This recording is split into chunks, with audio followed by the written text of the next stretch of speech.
నమస్తే, welcome to our channel. KCR ప్రచార యాత్రకి 48 గంటలు బ్రేక్ పడింది.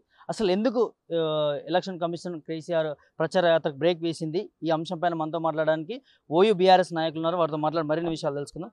చెప్పండి అన్న, ఇవాళ కేసీఆర్ ప్రచార యాత్రకి మెయిన్గా బ్రేక్ పడడానికి కారణం ఏంటంటే ఈరోజు రెండు జాతీయ పార్టీలు కూడా ఏకమై ఇక్కడ ఉన్నటువంటి కేసీఆర్ గారు ఏదైతే ప్రజల యొక్క గొంతుకై ప్రశ్నిస్తూ ఉన్నాడో, జాతీయ పార్టీల నాయకత్వాన్ని కానీ వారి యొక్క పనితీరును కానీ, ఏ విధంగా ప్రజలకు అన్యాయం జరుగుతున్నది, ఏ విధంగా ప్రజలు ఇబ్బంది పడుతూ ఉన్నారో వారి యొక్క సమస్యల పట్ల అడ్రస్ చేస్తూ ఉంటే జీర్ణించుకోలేని ఈ రెండు జాతీయ పార్టీలు ఏదైతే కాంగ్రెస్ బీజేపీ ఏకమై ఎలక్షన్ కమిషన్ మీద ఒత్తిడి చేసి వారి యొక్క జేబీ సంస్థలైనటువంటి ఎలక్షన్ కమిషన్ని ఇన్ఫ్లుయెన్స్ చేసి ఇక్కడున్నటువంటి ప్రజాస్వామ్య గొంతును నొక్కేసే ప్రయత్నం ఈ రాష్ట్రంలో జరుగుతూ ఉన్నది. కాబట్టి ఖచ్చితంగా ప్రజలు ఇవన్నీ కూడా గమనిస్తూ ఉన్నారు. ముందు గతంలో మొన్న 3-4 రోజుల ముందు కూడా బస్ యాత్రలు పోతూ ఉంటే ప్రజలు పడుతున్నటువంటి ఆ బ్రహ్మరథాన్ని చూసి కూడా ఓర్చుకోలేక ఈరోజు కాంగ్రెస్ వాళ్ళు కావచ్చు, బీజేపీ వాళ్ళు కావచ్చు, అసలు మింగుడు పట్టలేని పరిస్థితి. మన సభలకు రావట్లేరు, మన కేంద్ర మంత్రి వస్తే రావట్లేదు, ప్రధానమంత్రి వస్తే రావట్లేదు. కానీ కేసీఆర్కి ఎక్కడ పోయినా కూడా వేల కొలది లక్షల కొలది జనాలు వస్తున్నారు, ప్రజలు వస్తున్నారు. ప్రజల్లో జనాదరణ పెరుగుతూ ఉన్నది, రోజు రోజుకు పెరుగుతూ ఉన్నది. కనుక ప్రజల తరపున మాట్లాడాల్సిన గొంతును నొక్కేసే కుట్ర ఈ దేశంలో జరుగుతూ ఉన్నది.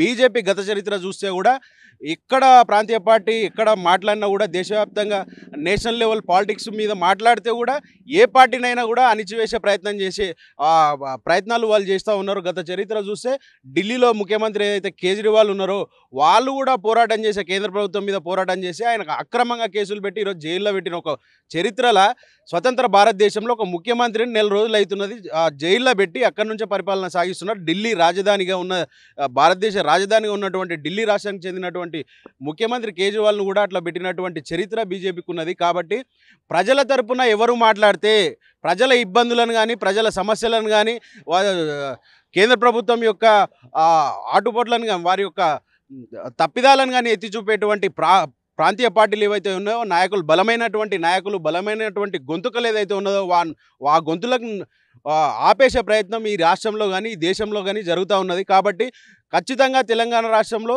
చైతన్యవంతమైనటువంటి ప్రజాస్వామ్యవంతమైనటువంటి ఇక్కడ వాతావరణం ఉంటుంది. ఖచ్చితంగా ప్రజలు చైతన్యవంతులుగా ఆలోచిస్తూ ఉన్నారు. కాబట్టి ఎవరు ప్రజల తరపున కొట్లాడాల్సిన అవసరం ఉంటుంది, ఎవరు ప్రజల కోసం పనిచేసే నాయకుడు అనేసి కూడా వారికి ఒక క్లారిటీ ఉంటుంది. కనుక కేసీఆర్ గారి మీద జరిగినటువంటి 48 గంటల నిషేధం ఏదైతే ఉన్నదో వాటి మీద ఖచ్చితంగా క్లారిటీతో ఉన్నారు ప్రజలు. రానున్న పార్లమెంట్లో బ్రహ్మాండమైన వెల్కమ్ చేస్తారు మా పార్టీకి. రెండు జాతీయ పార్టీలని నిలదొక్కుని బీఆర్ఎస్ పార్టీ, బీఆర్ఎస్ ఎంపీలు గెలుస్తారని నమ్మకం ఉందా మీకు? నేను అదే చెప్తున్నా. ఇప్పుడు రెండు జాతీయ పార్టీలు ఎందుకు ఏకమయ్యారంటే ఒకరికొకరు అంటే మ్యూచువల్ అండర్స్టాండింగ్తో కొన్ని కాన్స్టిట్యూన్సీలలో ఒక 6-7 కాన్స్టిట్యూన్సీలలో ఈరోజు డమ్మీ క్యాండిడేట్లను పెట్టింది కాంగ్రెస్ వాళ్ళు.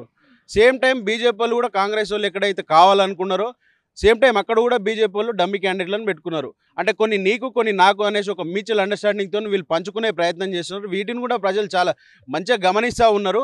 ఇంకొక విషయం ఏంటంటే ఇక్కడ ఈ నిషేధం విధించిన క్రమంలో ఇంతకంటే కేసీఆర్ గారు ఒక చిన్న మాట జారీరేమో, దాన్ని అర్థం పరమార్థంగా తీసుకొని ఇంకా వేరే విధంగా వాళ్ళ డిక్షనరీలో ఏదైతే వాళ్ళకు అనుకూలంగా దొరికిందో ఆ అర్థాలను తీసుకొని ఈరోజు దానికి అప్లై చేసి ఆ నిషేధం అమలు పరుస్తూ ఉన్నారు. కానీ గతంలో ప్రతిపక్షంలో ఉన్నప్పుడు కానీ రేవంత్ రెడ్డి, ఇప్పుడు ప్రభుత్వంలో ఉన్నప్పుడు కూడా ఒక జర్నలిస్ట్, సీనియర్ జర్నలిస్ట్, ఒక లేడీ జర్నలిస్ట్తో కూడా మీడియా సమావేశంలో అసభ్యంగా మాట్లాడిండు. ఇవన్నీ కనిపించట్లేదా ఈసీకి?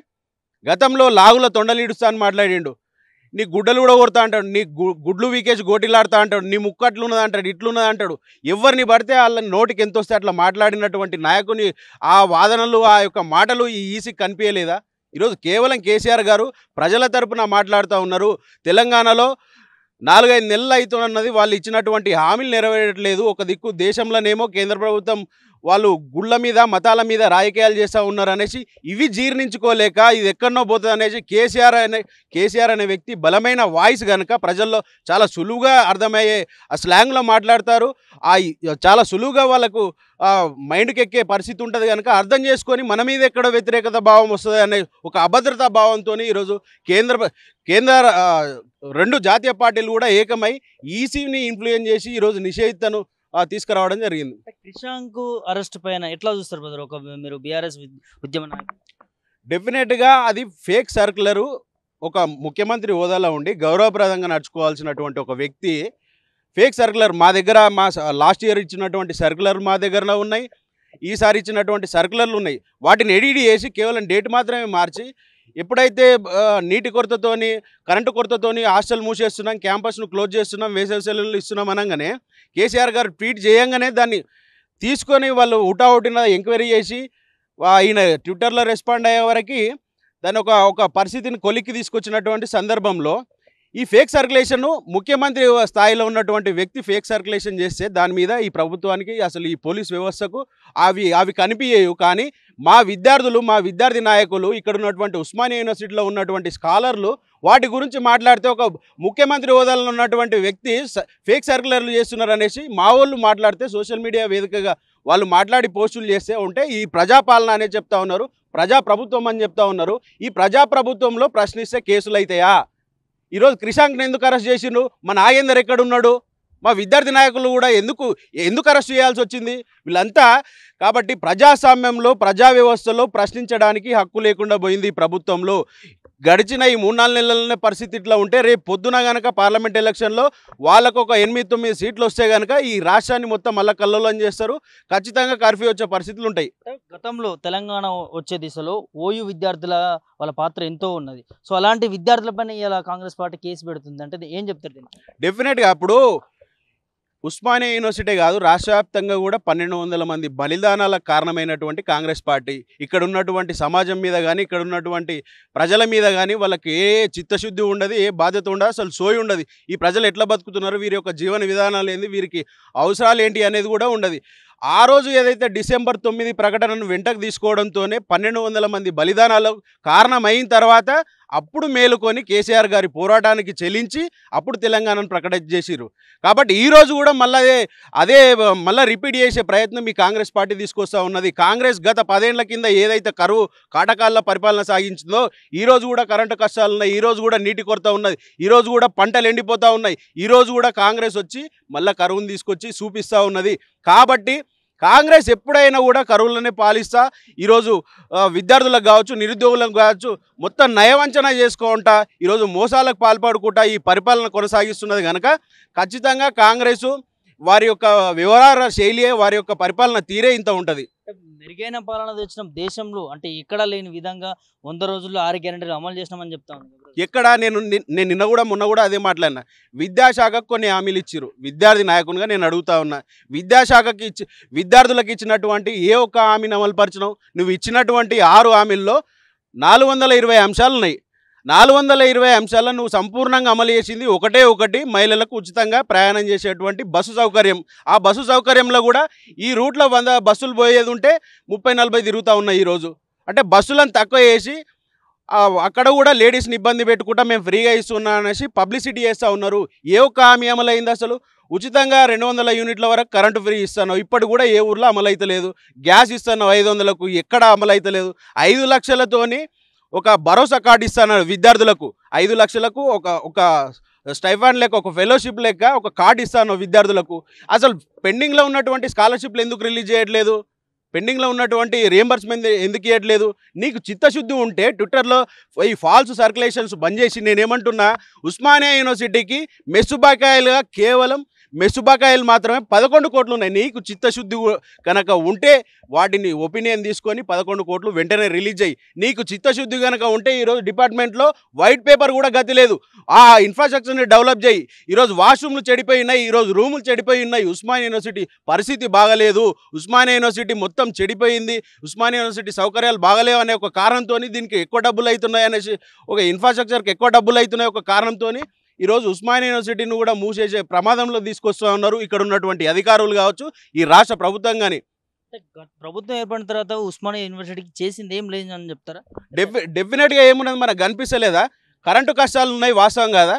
ఈ ఉస్మానియా యూనివర్సిటీ కాదు, మీరు బయట అడిగినా అదే ఉంటుంది. ఈ ఉస్మానియా యూనివర్సిటీలో ఏ హాస్టల్లో పోయి మీరు మైకు పెట్టినా కెమెరా పెట్టినా కానీ కరెంటు కష్టాలు కనిపిస్తాయి, మీకు నీటి కష్టాలు కనిపిస్తాయి. ఉస్మానియా యూనివర్సిటీలో 100 కొలది ట్యాంకర్లు ఎన్నడూ రాలేవు హాస్టళ్లకు. ఈరోజు 100 కొలది ట్యాంకర్లు తిరుగుతూ ఉన్నాయి, నీళ్లు లేక, తాగునీళ్ళు లేవు, స్నానాలకు వాటర్ లేవు, కడుక్కోనికి వాటర్ లేవు, వాష్రూమ్లలో వాటర్ వస్తలేవు, నల్లాలు బలిపోయి ఉన్నాయి. అవన్నింటినీ పట్టించుకునే నాదుడు లేదు. కానీ ఫేక్ సర్క్యులేషన్ పాత గతంలో ఎట్లయితే అదే సర్క్యులేషన్ సర్క్యులర్ ఇచ్చినామో దాన్ని మాత్రమే మేము చేసినాం అనేసి ఈ అధికారులు కూడా తప్పించుకునే ప్రయత్నం చేస్తున్నారు. వాళ్ళు కూడా విద్యార్థులను తప్పుదో పట్టించే ప్రయత్నం చేస్తున్నారు. కనుక నిన్న ఉస్మానియా యూనివర్సిటీ పోలీస్ స్టేషన్లో కూడా మేము కంప్లైంట్ ఇచ్చినాం. ఏదైతే ఫాల్స్ ఆ సర్క్యులర్ మీద దాన్ని కాంట్రవర్సీ చేస్తున్నారనేసి విద్యార్థుల మీద కేసులు పెట్టి రిమాండ్ చేసిర్రో అదేవిధంగా ముఖ్యమంత్రి కూడా దాన్ని ఫేక్ సర్క్యులేషన్ చేస్తున్నాడు. కనుక ఆయన మీద చట్టపరమైనటువంటి చర్యలు తీసుకోవాలనేసి నిన్న ఉస్మానియా యూనివర్సిటీలో కంప్లైంట్ ఇస్తే ఇప్పటివరకు కూడా స్పందన లేదు. నా సిఐ పట్టించుకోడు, ఏసీ పట్టించుకోడు, ఇట్లా ఉన్నది కాంగ్రెస్ ప్రభుత్వం. మొత్తానికి అయితే గతంలో అసెంబ్లీ ఎన్నికల్లో బీఆర్ఎస్ పార్టీ ఓడిపోయిన తర్వాత కేసీఆర్ బయటకు వచ్చినాక ప్రచార యాత్రలో ఒక జోరు పెరిగిందని విన్నమాట. మరి ఇప్పుడు ఈ 2 రోజులలో బ్రేక్ పడింది, ఎలా ఉండబోతుంది? మళ్ళీ బీఆర్ఎస్ పార్టీకి మద్దతు తగ్గే అవకాశం ఉందంటారు, ఏం చెప్తారు? నేను ఒక విషయం చెప్పనా, గత 3-4 నెలల కింద జరిగినటువంటి అసెంబ్లీ ఎలక్షన్లకు ముందు కుట్రపూరితంగా అమలుకు నోచుకున్నటువంటి సాధ్యపడనటువంటి హామీలతోని విద్యార్థుల నిరుద్యోగుల అవసరాలను వాడుకొని వరకు అసలు ఆకాశంలో మేడలు కట్టినట్టు లక్షల కొలది ఉద్యోగాలు, లక్షల కొలది ఎంప్లాయ్మెంట్ ఇస్తామనేసి, ఇన్ఫ్రాస్ట్రక్చర్ ఇస్తామనేసి ఎన్నెన్నో హామీలు ఇచ్చి వాళ్ళను కన్ఫ్యూజ్ చేసి ఓట్లు దండుకున్నది కాంగ్రెస్ ప్రభుత్వం. తర్వాత 2-3 నెలల తర్వాత కేసీఆర్ గారు బయటకు వచ్చిన తర్వాత వారు నిజాలు మాట్లాడుతుంటే జనాల్లో ఒక చలనం అనేది వచ్చింది, ఆ రియలైజేషన్ కూడా వచ్చింది. కేసీఆర్ గారు మాటలు వింటే వాళ్ళు కన్విన్స్ అవుతున్నారు, మనం ఎట్లా మోసపోయినాం, ఎందుకు మోసపోయినాం, అయ్యో పాపం కేసీఆర్ని ఎందుకు వదులుకున్నామే అనేసి బాధపడుతూ ఉన్నారు ఈరోజు ప్రజలు. మీరు రోడ్ షో చూస్తే ఇప్పుడు 7-8 కాన్స్టిట్యున్సీలు తిరిగినాం కదా రోడ్ షోలో, బస్సు యాత్రలో. ప్రతి కాన్స్టిట్యున్సీలో కూడా కేసీఆర్ అంటే కన్సన్నది, కేసీఆర్ను వదులుకున్నామనే ఒక బాధ వాళ్ళ లోపల ఉన్నది, ప్రజల లోపల ఉన్నది. కనుక ఖచ్చితంగా ఈ రాష్ట్ర ప్రయోజనాల గురించి పార్లమెంటు స్థాయిలో మాట్లాడాలి. కేంద్ర ప్రభుత్వం నుంచి రాష్ట్రానికి రావాల్సినటువంటి ఏదైతే లబ్ధి ఏదైనా చేకూరాలంటే కేవలం మాట్లాడాల్సిన వాళ్ళు బీఆర్ఎస్ వాళ్ళు మాత్రమే ఉంటారు. కాబట్టి ఎన్ని నిషేధాలు పెట్టినా 48 గంటలు కాదు, ఇంకో 48 గంటలు పెట్టినా కూడా కేసీఆర్ గారిని చూసి మాత్రం ఈ తెలంగాణ సమాజం వెల్కమ్ చేస్తుంది.